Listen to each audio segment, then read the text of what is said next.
Here is a question I need you to sit with for just a second.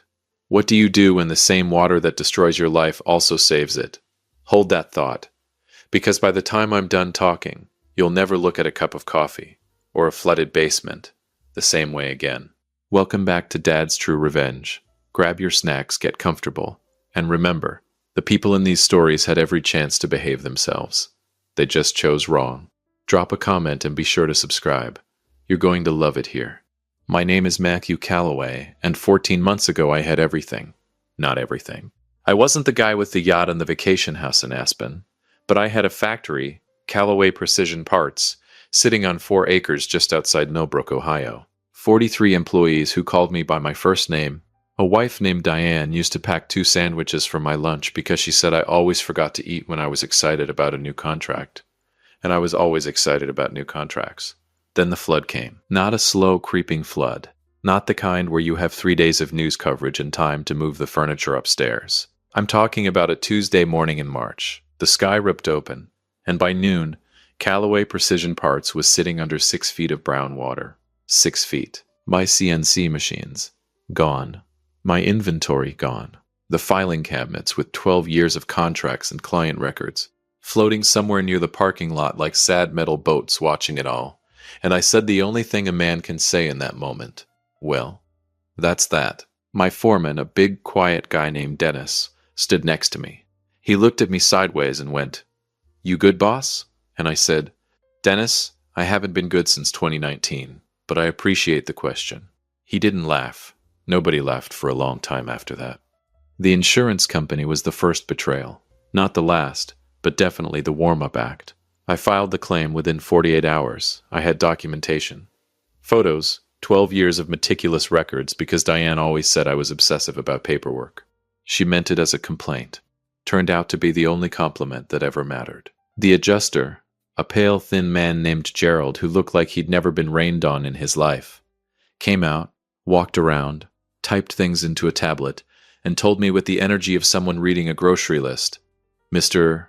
Calloway, the preliminary assessment suggests the flood event may fall under the Act of God exclusion clause in your policy. We'll need to conduct a full review."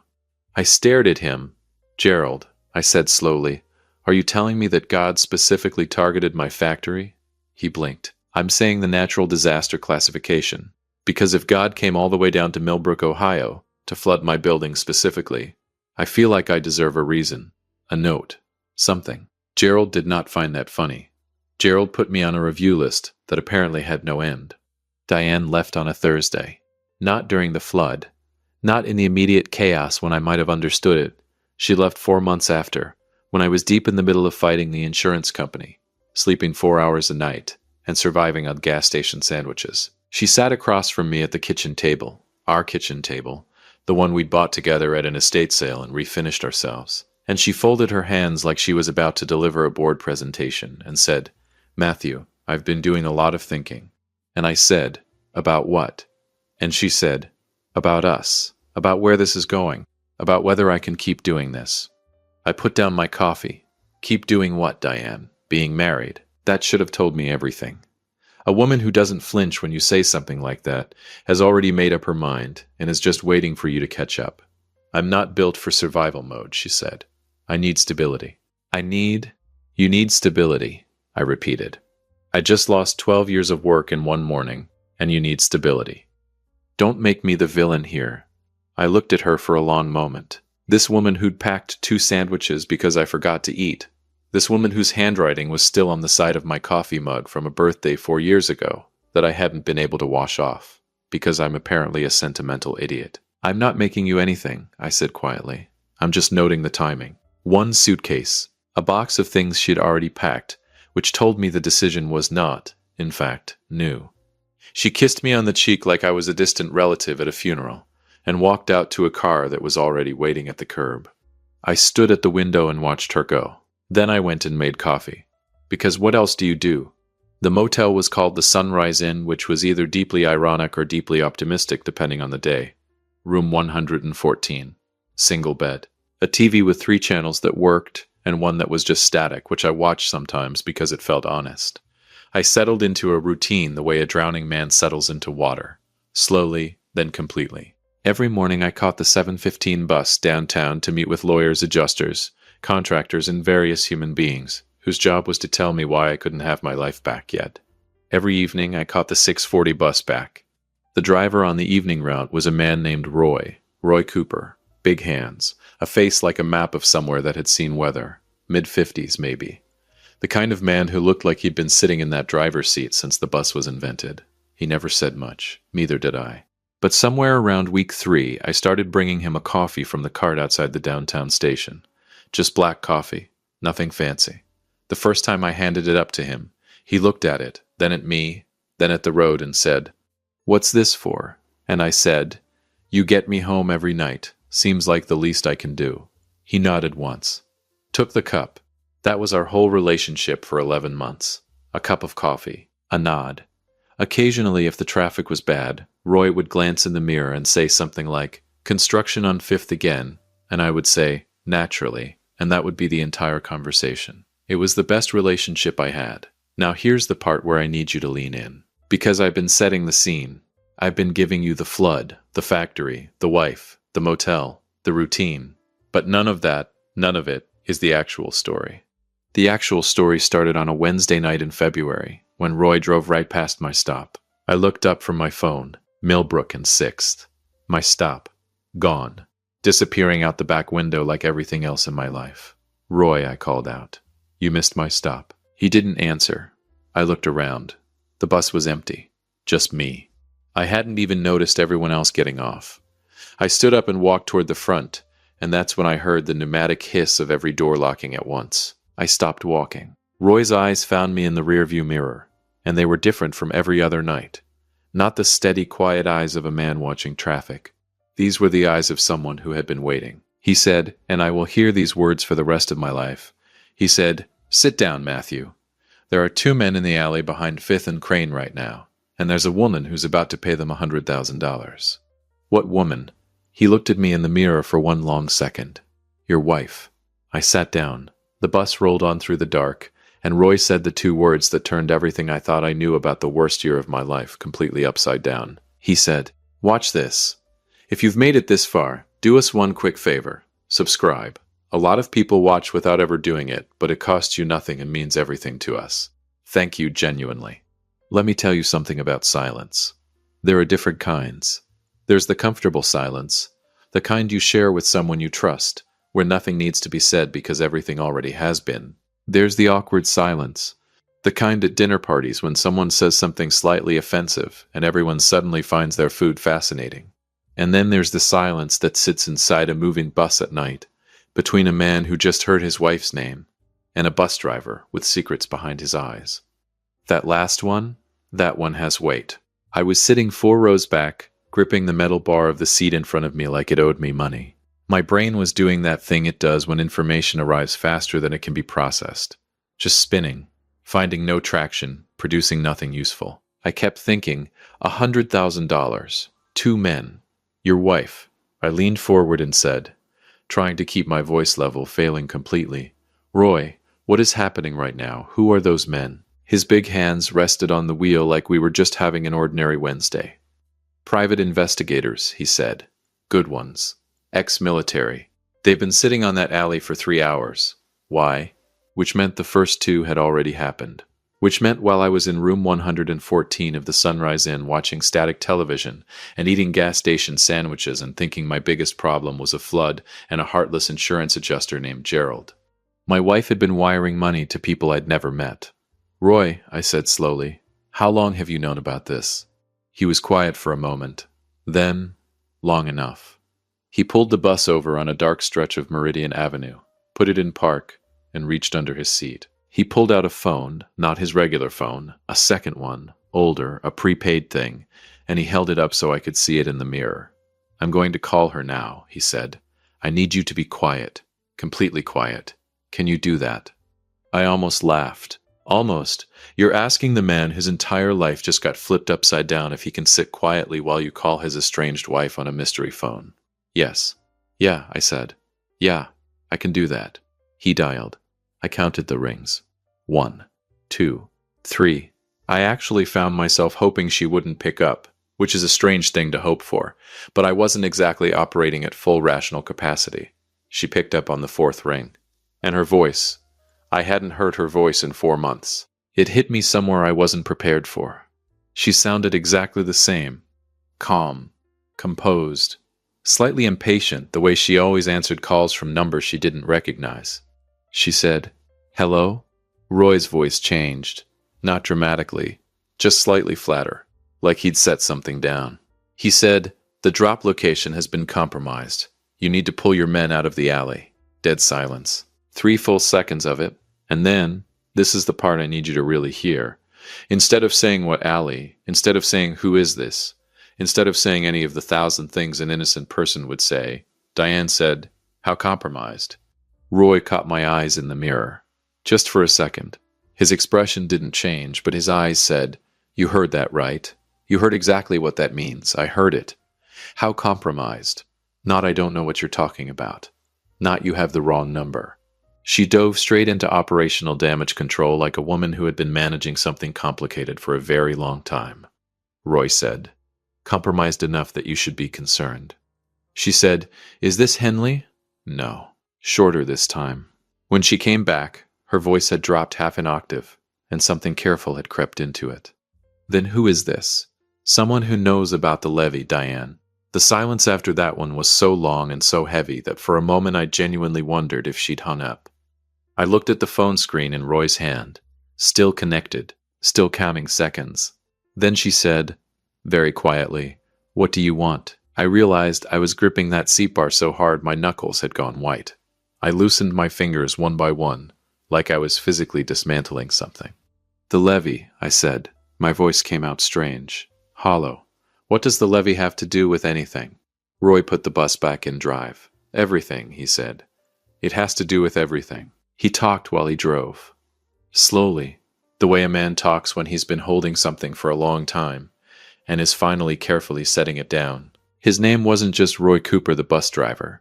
8 years ago, Roy Cooper had been Roy Cooper the civil engineer, a senior consultant contracted by Millbrook County to assess the drainage infrastructure along the Sycamore River Basin. His job was to identify vulnerabilities, flag risks, write reports. He wrote one report in particular, a report that identified a specific section of the flood barrier on the eastern edge of the industrial district as critically undermaintained, a section that under sufficient rainfall conditions would fail. "I filed that report in 2019, he said, submitted it to the county board, sent copies to 3 separate oversight offices. What happened to it? It was reviewed, he said, by a subcommittee, and then quietly buried by a city engineer named Frank Bolden, who decided that the repairs were too expensive and the risk was too low to justify the budget line." I stared at the back of his head. "Roy," I said, "that's the section that failed. That's exactly the section that flooded your factory," he said. "Yes." I couldn't speak for a moment. The bus moved through the dark streets, and I just sat there trying to locate the floor beneath me because it felt like it kept moving. "That's not all," he said. Of course it wasn't. Roy had lost his career over that report. When the flood happened and people started asking questions, Frank Bolden needed someone to absorb the blame. Roy's report, the one that was supposed to prove he'd done his job, was quietly altered in the county records. Dates changed. Recommendations softened. By the time anyone looked, the document said Roy had assessed the barrier as adequate with minor monitoring.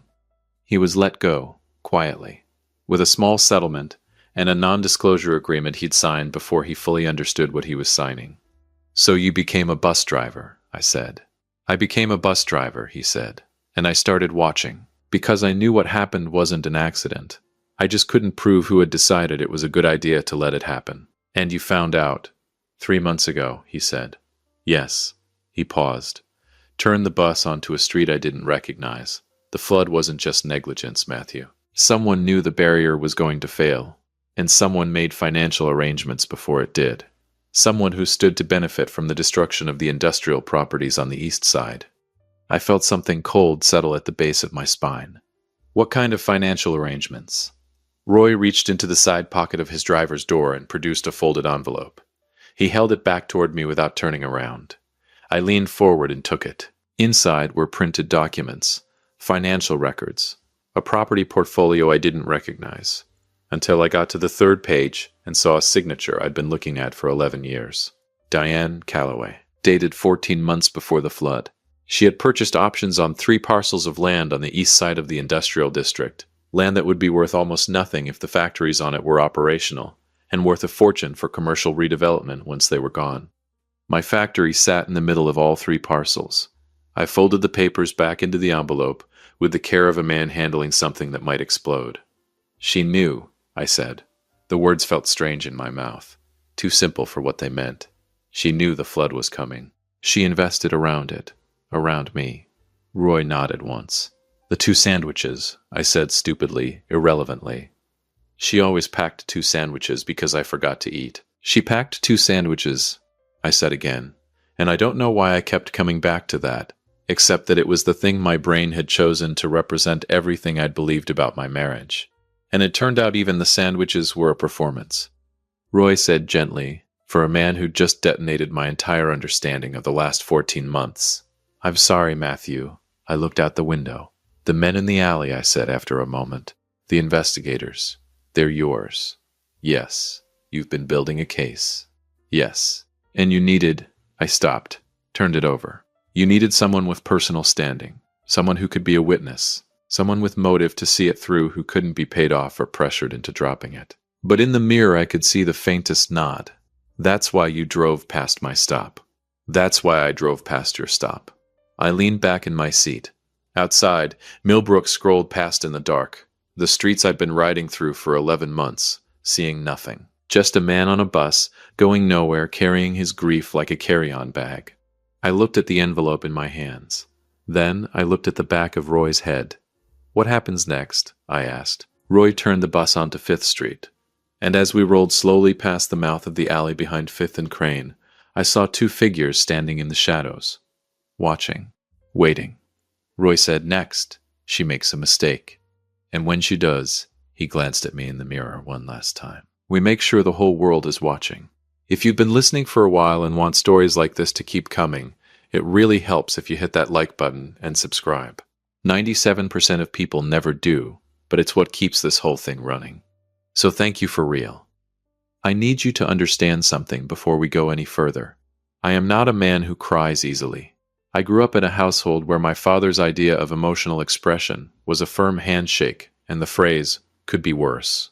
I stubbed my toe once at age 9, started to tear up, and he looked at me over his newspaper and said, "Walk it off, Matthew." The toe's still there. So when I tell you that sitting on that bus holding that envelope, staring at my wife's signature, on documents that proved she had financially engineered the destruction of everything I'd spent 12 years building, when I tell you I felt something crack open behind my eyes, I need you to understand that it wasn't a weakness. It was the specific surgical pain of a man realizing that the person he trusted most in the world had been, for a very long time, the most dangerous person in his life. Roy parked the bus, not at a depot, not at a stop. He pulled into a lot behind a closed hardware store on Clement Street, cut the engine, and turned around in his seat to face me for the first time all night. He was older up close. The lines around his eyes ran deep. He had the face of a man who'd been carrying something heavy for years and had simply adjusted his posture around the weight. He said, "You doing okay?" I looked at him. "Roy, in the last 40 minutes I've learned that my wife conspired to flood my factory, has been making cash payments to people in alleys, and that you, the man I've been bringing coffee to for 11 months, are actually a disgraced civil engineer running a private investigation from a city bus." He nodded slowly.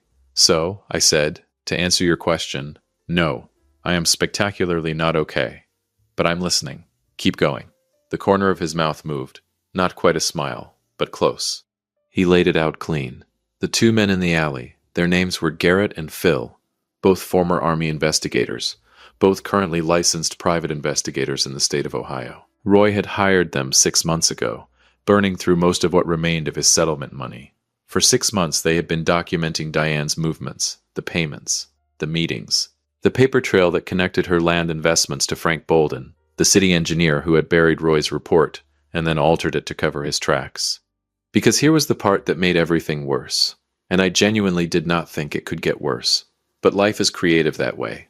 Frank Bolden hadn't buried that report on his own initiative. Someone had asked him to. Someone had approached him 18 months before the flood, with a very specific request. Let the barrier fail. Delay the repairs. When the water comes, and it will come, the report says so. Make sure the paperwork reflects that everything was adequate, that nothing could have been predicted.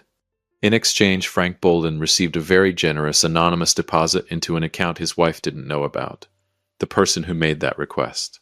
I think you already know. She approached Bolden directly? I asked. Through an intermediary, Roy said. A property lawyer named Curtis Webb. Very careful man. Very expensive. But Garrett found a payment from Diane's secondary account, an account you didn't know about, to Webb's firm dated 16 months before the flood. I pinched the bridge of my nose. A secondary account. She opened it in 2018, in her maiden name. I sat with that. Diane Mercer. That's what the account would have said. Diane Mercer, who became Diane Calloway, who packed 2 sandwiches, who sat across from me at our refinished kitchen table and said I'm not built for survival mode. Who had, apparently, been in planning mode for years. Roy, I said, why did she need the factory gone specifically? The land deal, she could have just bought property anywhere. Roy folded his hands. Because Callaway Precision Parts had a right-of-way covenant on the central parcel, he said. As long as your factory was operational, she couldn't consolidate the 3 parcels for commercial redevelopment. The covenant was buried in the original deed from 1987 and tied to active industrial use of the property. I stared at him. So she didn't just need the flood, I said slowly. She needed my factory. Specifically, she needed me destroyed. Yes. She married me knowing we don't know exactly when she identified the covenant, Roy said carefully, but the account opened in 2018, 4 years into your marriage. 4 years in, which meant there were 4 years that might have been real. Or maybe that was just the thing a man tells himself to keep from completely coming apart in the back of a parked bus. Could be worse, Matthew. The toe's still there. Thanks, Dad. Not helpful right now. My phone buzzed. I looked down. Unknown number. I glanced at Roy. He said, "Answer it." I answered, silence for a moment. Then a voice I didn't recognize, male, low, unhurried. "Mr. Calloway, my name is Curtis Webb." Every hair on my arms stood up. I looked at Roy with wide eyes and mouthed, "Webb," and he straightened immediately, reaching for the prepaid phone. Webb continued, "I think we should have a conversation before things go further than they need to," I said, keeping my voice remarkably steady for a man whose entire nervous system was screaming. "How did you get this number?" "Your wife gave it to me," he said, "about 10 minutes ago." So she'd made a call after Roy hung up on her. Of course she had. Because Diane didn't panic. Diane managed. That was the thing about her. She was the most composed person I'd ever met, and I used to think that was a quality. And now I understood it was a survival mechanism belonging to a woman who'd been running a long game for years. "She's worried," Webb said. "And when my clients are worried, I make calls." "What does she want?" "She wants to know what it would take," he said, "for tonight to go away." I looked at Roy. Roy was already typing on the prepaid phone, a message to Garrett and Phil.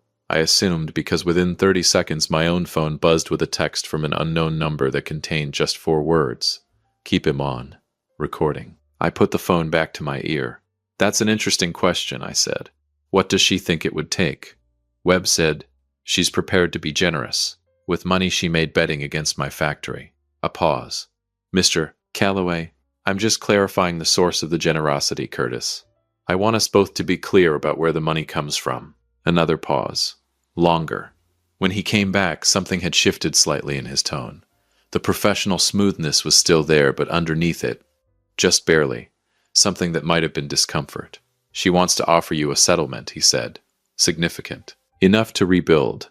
Enough to—" "What?" I said. "Enough to make me forget that she sat across from me at our kitchen table while I was sleeping 4 hours a night and eating terrible sandwiches. Alone, by the way, because she wasn't built for survival mode." Silence. "She built the flood, Curtis," I said. My voice was very quiet now. The quieter I got, the more I could feel something solid forming underneath me. Something that hadn't been there since March. "She built it, and she stood in it with me, and she watched me drown, and then she walked out to a car that was already waiting. You tell me what number makes that okay." Webb said nothing for a long moment. Then, and I will remember this forever, he said very quietly, away from the phone, as if he'd half forgotten I was there. "Diane, I don't think this is going to work." And I heard her voice in the background, sharp, controlled, 2 words. "Make it work." Roy held up the prepaid phone so I could see the screen. A text from Garrett. "She's in a car on Clement, black Audi, 50 yards from your position." She followed the bus. I looked out the window of the dark bus into the parking lot. There was a black Audi idling at the far end, headlights off. She was right there. For a strange, suspended moment, I thought about everything that car represented. The car that had been waiting the night she left. The car that had been, I now understood, always waiting, idling quietly at the edge of my life, while I worked and built and trusted and had absolutely no idea. I said into the phone, "Tell her to come talk to me herself." Webb said, "That's not..." "Tell her." I said that her husband is sitting in a bus 50 yards away, and if she has an offer to make, she can look me in the eye when she makes it. I heard him relay it. Long pause. The Audi's door opened.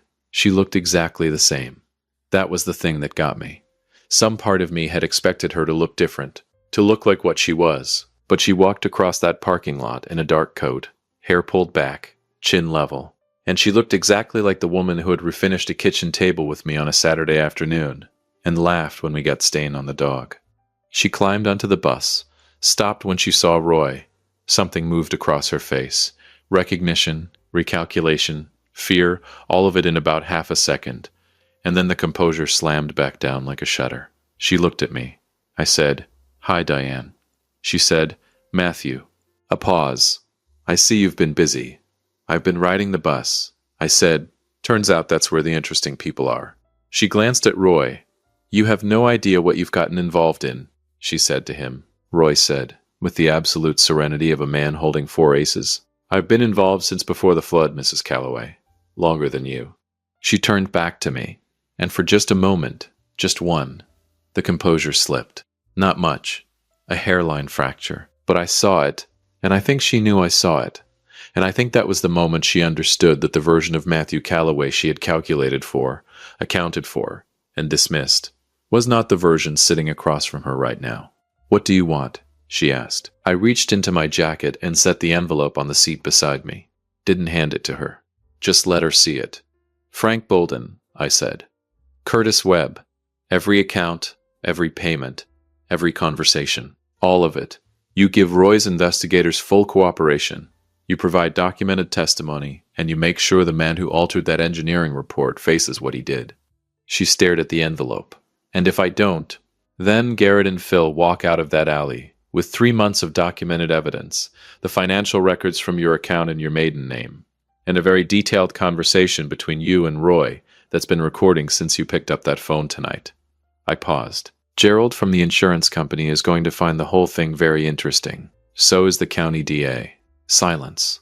Outside, somewhere in the dark, the Sycamore River was moving quietly through the city the way it always had, indifferent and unhurried, not caring at all what it had washed away or what it had, in the end, made possible.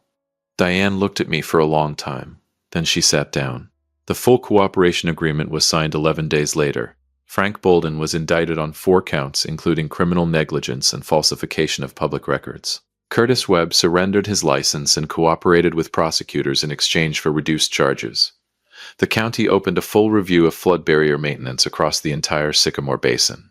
Roy Cooper's original report was officially entered into the public record, with the correct date, the correct emendations, and his name on it, unaltered. He cried when they told him. He didn't think I saw. I saw. As for me, the insurance settlement came through. The full amount.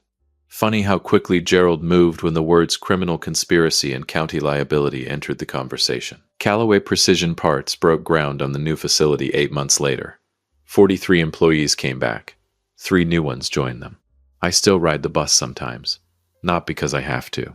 Room 114 is a long way behind me now. But there are Tuesday evenings when I catch the 640 just to sit in the back, watch the city scroll past, and remember what it felt like to be a man with nothing left. Right before everything changed. Roy retired in the spring. The county gave him a formal apology, which he accepted with one nod and no speech.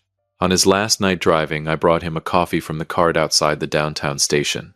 He took it, looked at me. He said, You know you don't have to do that anymore. And I said, Roy, you got me home when I had nowhere else to go. I'll be bringing you coffee until one of us isn't around to drink it. He was quiet for a moment. Then, for the first and only time in the entire 2 years I'd known him, Roy Cooper smiled. A real one. The full thing. He said, "Buckle up, Matthew." And he drove. There's a thing my father used to say. Could be worse. The tow's still there. He wasn't wrong. But here's what he never told me. Sometimes the flood doesn't come to destroy you. Sometimes it comes to show you exactly who was standing next to you and who was holding the water back. Know the difference. And always, always buy the bus driver a coffee. If you like this story, join our community by hitting that like button and subscribing for more real, raw, and family-centered stories. And as always, thank you for being a part of this sphere.